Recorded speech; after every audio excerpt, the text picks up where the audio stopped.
We have just learned that actor Luke Perry has died after suffering from a massive stroke last week.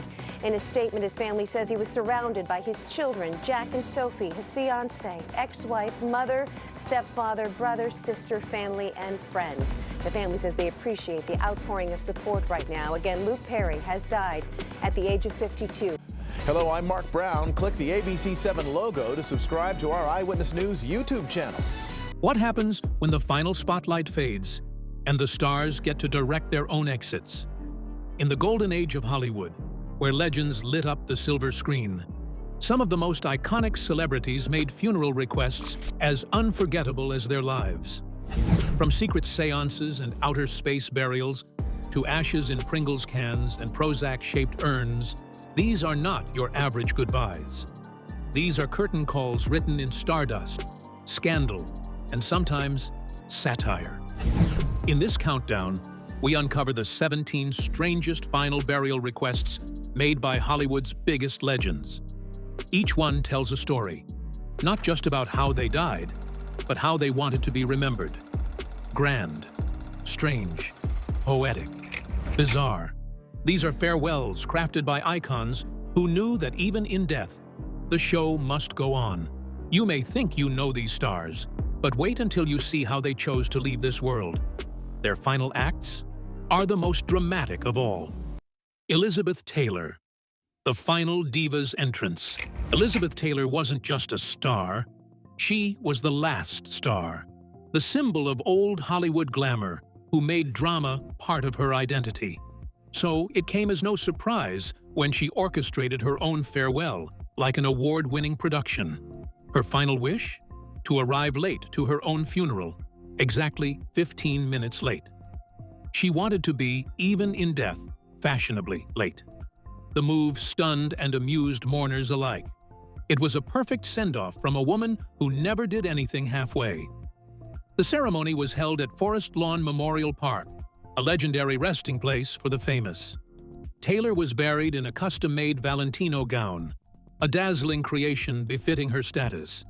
On her toe, a Harry Winston tag, a glamorous nod to her lifelong love affair with diamonds. Friends and family gathered in a quiet, elegant service. There were no hordes of press or prying cameras, just soft light, lilies, and the woman who ruled Hollywood's golden age in silence at last. Taylor's funeral was not just a goodbye. It was a final scene, a declaration of control, grace, and legacy. It reminded the world that Elizabeth Taylor was a true original, equal parts mystique and humanity. As one guest said, even in the end, Liz knew how to make an entrance. If Elizabeth Taylor embraced drama in death, then the next legend dared to blur the veil between life and the hereafter, seeking not farewell, but communication. Harry Houdini, the ultimate escape artist's seance pact. Harry Houdini, master of illusion and escape, had one last trick up his sleeve, and it wasn't for the stage. As the world's most famous magician, Houdini spent his life exposing spiritualists and mediums as frauds.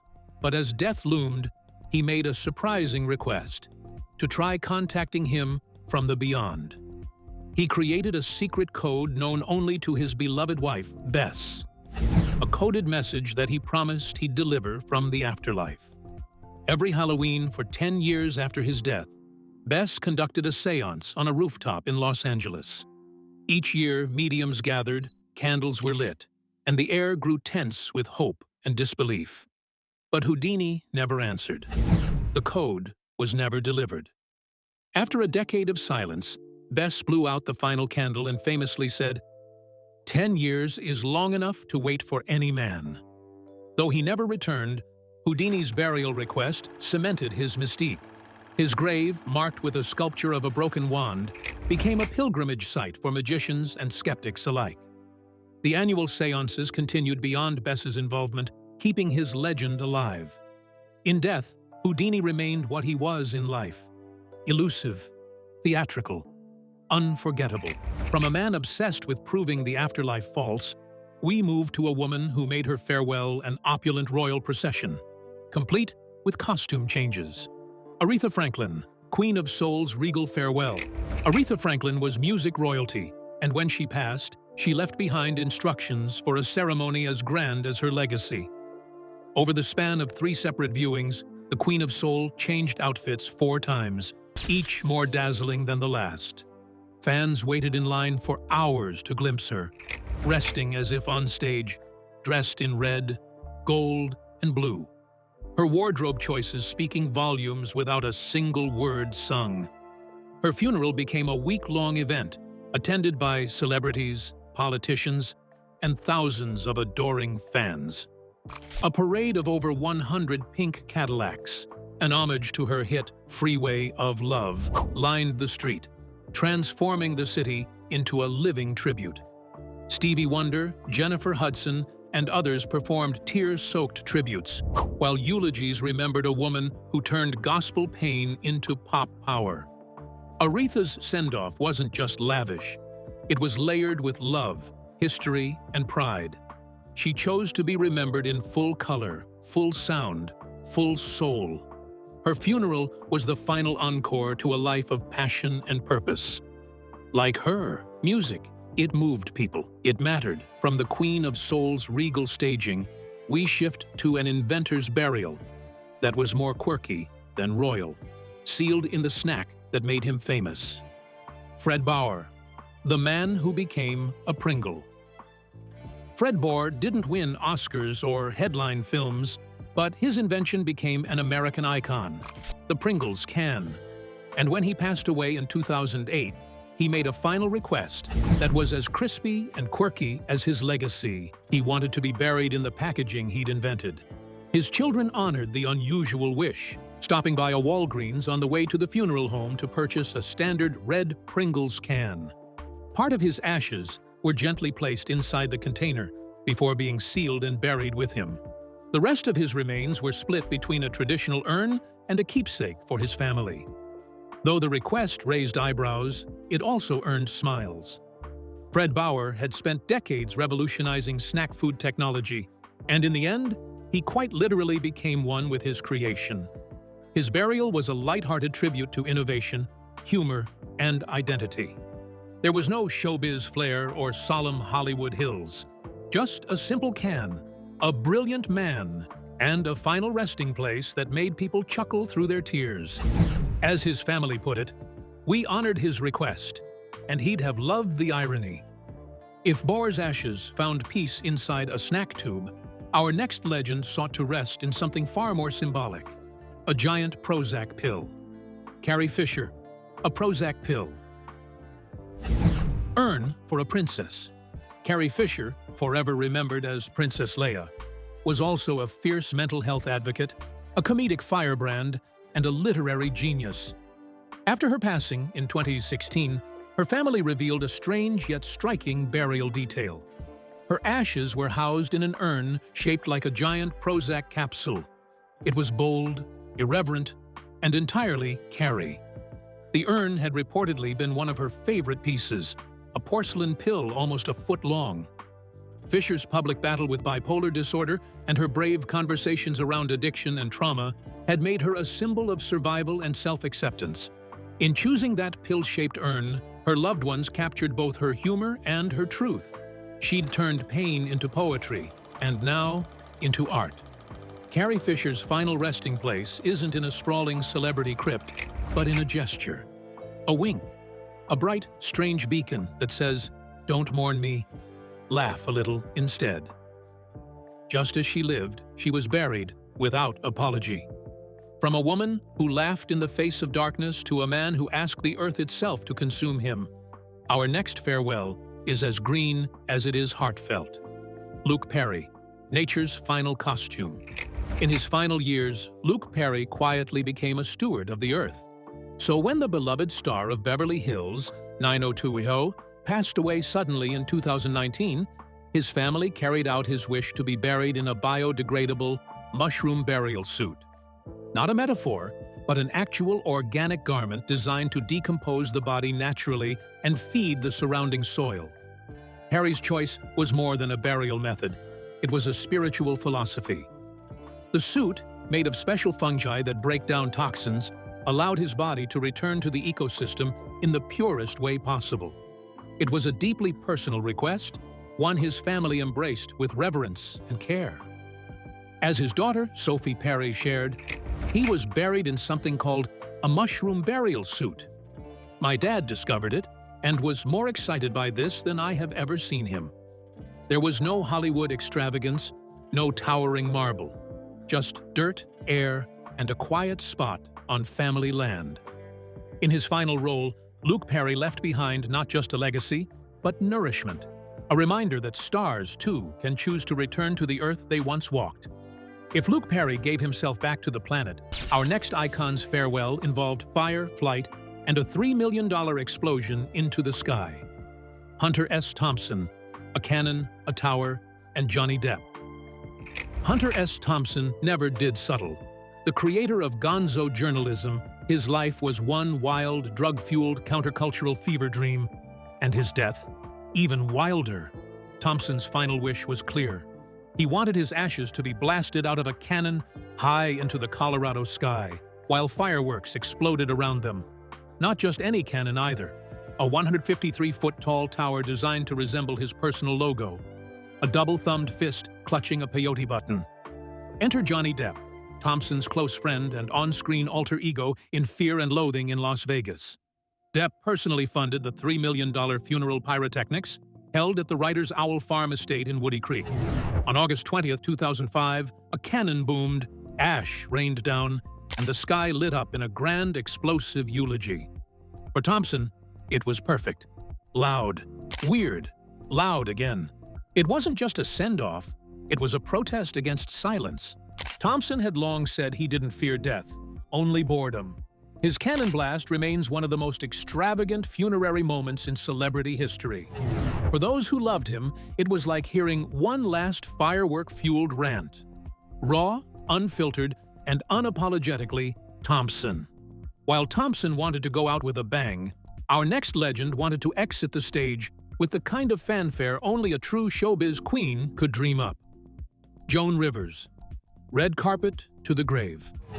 Joan Rivers planned her funeral like a final awards show, and she meant every word of it.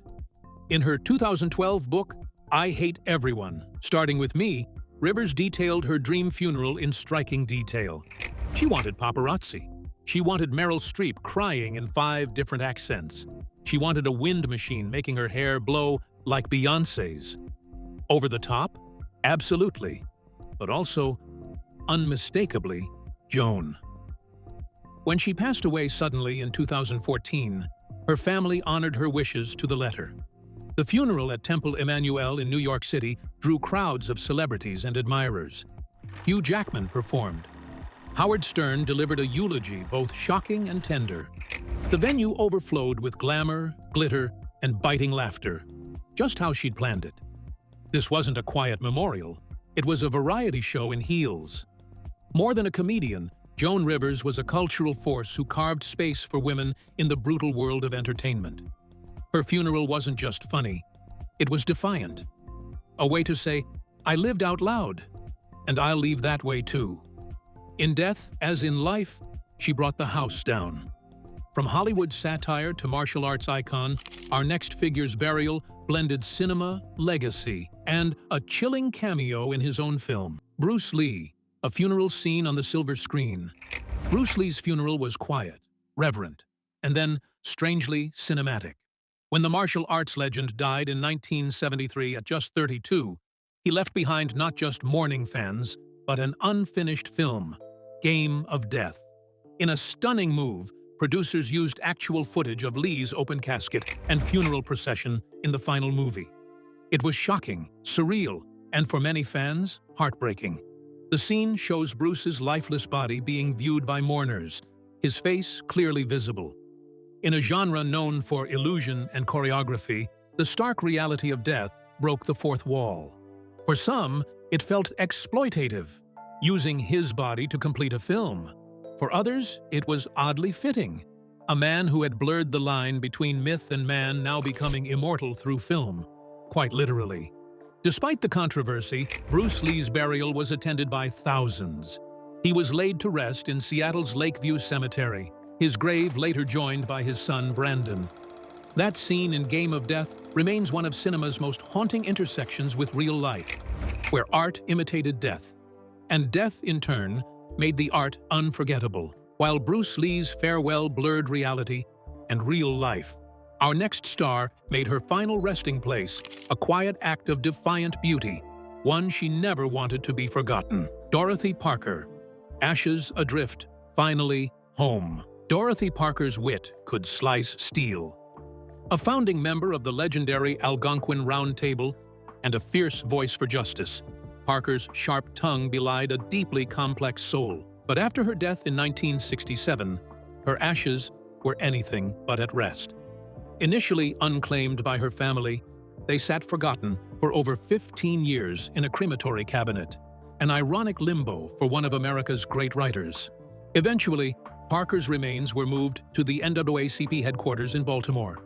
She had left her estate to the organization, and they honored her with a plaque and garden, though many found the setting disconnected from her true life and identity. In 2000, more than 50 years after her death, Parker's ashes were finally returned to New York City and buried near her family at Woodlawn Cemetery in the Bronx. Her epitaph? A line she once penned in jest: "Excuse my dust." Even in death, Dorothy Parker defied convention. Her burial journey, filled with misplacement and migration, echoed the restlessness of her spirit. She never sat still, not in life and not in death. But her final resting place now tells a story of legacy, loss, and finally, of coming home. While Parker's ashes wandered for decades, the next celebrity's farewell was deliberate, sweet, and, believe it or not, cheesy. Arch West, a Doritos-laced goodbye. Arch West may not have had his name in lights, but he had something just as iconic: Doritos. As the Frito-Lay marketing executive who helped bring the crunchy snack to the world, West had a quirky legacy and an even quirkier final request. When he passed away in 2011, his family fulfilled his wish to be buried with his greatest creation. At his burial, they opened up bags of Doritos and sprinkled the chips into his grave. Yes, it actually happened. The colorful crinkle of chips hitting the earth was part tribute, part absurdity, and entirely fitting for a man whose life was built on flavor and fun. His family even crafted a display at the memorial service featuring a Doritos-themed floral arrangement. Because why not? Arch West had a sense of humor, and in the end, he asked the world to remember him with a wink and a crunch. His burial may not have involved cathedrals or eulogies from presidents, but it left an unforgettable mark. A man who flavored millions of lives with a snack left behind a legacy that people could taste, laugh about, and remember. Arch West didn't just think outside the box, he thought outside the bag. From a marketing genius to a science fiction legend, our next farewell left Earth behind altogether, taking one man's dreams all the way to the stars. James Doohan, Star Trek's Scotty takes off for real. Beam me up, Scotty. It's one of the most famous lines in pop culture, and while James Doohan never actually said those exact words on Star Trek, he certainly lived them in spirit. Doohan, who played Chief Engineer Montgomery Scott, always dreamed of going to space, and after his death in 2005, his family made sure that dream came true, quite literally. In 2008, a portion of Doohan's ashes were launched aboard a rocket, briefly entering Earth's orbit before returning to the atmosphere. Then, in 2012, more of his remains were smuggled aboard the International Space Station by a private entrepreneur, becoming part of the final frontier he had so often portrayed. It was the perfect blending of fiction and reality. Scotty, after decades of boldly going on TV, finally went for real. Doohan's interstellar burial wasn't just for show. It was about honoring dreams. The little boy who had once fought in Wobbuwatu, then became a sci-fi icon, ended his journey by becoming part of the universe he had helped inspire. His family said he'd be tickled beyond words, and fans around the world, they simply whispered, "Godspeed, Scotty." While Doohan's ashes floated beyond the stars, our next legend's legacy was sealed in glass and placed on the shelf in the most unexpected container of all. Marilyn Monroe. A love letter from the crypt. Marilyn Monroe, more myth than mortal, left the world in 1962 under a cloud of mystery and speculation. But in the chaos of her death, one man never let go: Joe DiMaggio. Her ex-husband, the baseball titan who had once clashed with Hollywood's glittering world, orchestrated her funeral with heartbreak in his eyes. He made it private, banning the studios, the moguls, the press. Only those who truly loved her could come. DiMaggio arranged for roses, 6 fresh red blooms, to be delivered to her crypt 3 times a week for 20 years. He never remarried, never spoke publicly about her death. Her final resting place, in a simple crypt at Westwood Village Memorial Park, became one of the most visited in the world. There were no gold-plated tombs or sweeping eulogies, just the silence of grief and the elegance of devotion. In death, Marilyn was finally given what she longed for in life: peace, privacy, and unconditional love. The woman who had been seen by millions was mourned quietly, personally. It wasn't flashy, but it was deeply, achingly human. A final tribute to the girl underneath the spotlight. Monroe's farewell was shaped by love and loyalty, but the next one? Pure accident and coincidence. An unplanned eternal partnership born from generosity and fate. Rudolph Valentino. A crypt meant for another. Rudolph Valentino was Hollywood's original heartthrob, the silent screen's most sensual star. His sudden death at just 31 shocked the world. Thousands mobbed the streets of New York for a glimpse of his coffin. But as plans for a permanent burial site stalled, his friend, screenwriter June Mathis, offered her own crypt as a temporary resting place. "Just until arrangements are made," she said. Then, fate took an eerie turn. Mathis died of a heart attack less than a year later and was placed in the adjoining crypt. The two side by side for all eternity. Neither had planned it, but together, they became one of Hollywood's most legendary resting pairs. Their tombs sit in the Cathedral Mausoleum at Hollywood Forever Cemetery, a quiet but magnetic corner of old Hollywood myth. Visitors leave flowers, poems, and sometimes love letters, not just to Valentino, but to the idea of him. His resting place, born of tragedy and friendship, has become a monument not just to one man, but to the golden dream of silent stardom itself. Some stories are written. Others, like this one, simply unfold. While Valentino's final home came by coincidence, our next star chose her goodbye with fire, eyeliner, and a rumor that would never quite die. Lupe Velez, Hollywood's most tragic urban legend. Lupe Velez was a firecracker on screen and off, a Mexican-born actress known as the Mexican Spitfire, who made her mark in both silent films and early talkies. But her end, in 1944, became infamous for all the wrong reasons. The story goes that she wanted a beautiful, dramatic death, dressed in silk, surrounded by flowers. But instead, legend says she died in her bathroom, head in a toilet, due to a poorly planned overdose. That version isn't true. Velez died in her bed, likely of a deliberate barbiturate overdose. But the myth stuck. It became a twisted joke in Hollywood circles, a cruel tabloid invention that stripped away her grace and grandeur. What's lesser known is that Velez had arranged every detail of her burial, right down to the lilies, her favorite flower. She was interred at the Calvary Cemetery in East Los Angeles, dressed in silver silk and surrounded by everything she loved. Her true story is one of control, image, and heartbreak. She didn't want to vanish quietly. She wanted her death to be a final act. The cruel irony is that the myth overtook the truth.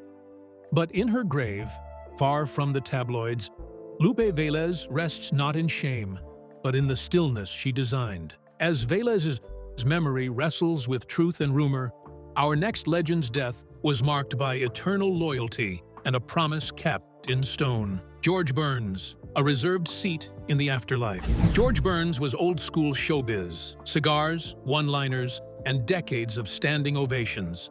But the great love of his life wasn't the stage. It was Gracie Allen, his comedy partner and wife of nearly 40 years. When she died in 1964, Burns was shattered. He arranged every detail of her funeral, then commissioned a headstone that read, "Gracie Allen and George Burns, together again." One problem, he was still very much alive. Burns kept a spot beside her reserved at Forest Lawn Memorial Park for over 3 decades. Every year, he visited her grave and talked to her, telling her jokes, updating her on the world. And in 1996, when he passed away just weeks after his 100th birthday, he finally rejoined her. No spectacle, no dramatic monologue, just the quiet reunion of 2 hearts that built a life on timing, tenderness, and trust. Their grave remains one of the most beloved celebrity plots in Los Angeles, not because of glamour, but because of the story it tells. In a town of fleeting fame, George and Gracie gave us something rare: permanence. In death, as in comedy, they landed the perfect ending together. And so we arrive at our final story, a Hollywood icon who turned her burial into a showstopper by delaying it. One last laugh from the queen of entrances, Elizabeth Taylor. The final diva's curtain call. Yes, Elizabeth Taylor opened this list, but she also deserves to close it. Why? Because her final act was more than a fashion statement. It was the ultimate twist. Upon her death in 2011, Taylor made a peculiar request that her funeral begin exactly 15 minutes late. She wanted to be, in her own words, fashionably late to her own funeral. And so she was. The private ceremony was held at Forest Lawn, where she was buried in a flowing Valentino gown. On her toe, a Harry Winston tag. The press were locked out. The flowers were white. The scene was quiet. But that delay, it spoke volumes. Even as mourners waited, they knew this was Liz.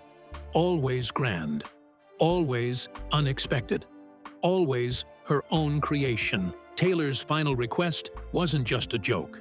It was a statement of control, of presence, of legacy. She wasn't simply buried. She directed her exit. A woman whose life was filled with spectacle, love affairs, diamonds, and Oscars chose to go out not with fanfare, but with flair. One final entrance. One last command performance. In Hollywood, death isn't always the end. It's the epilogue.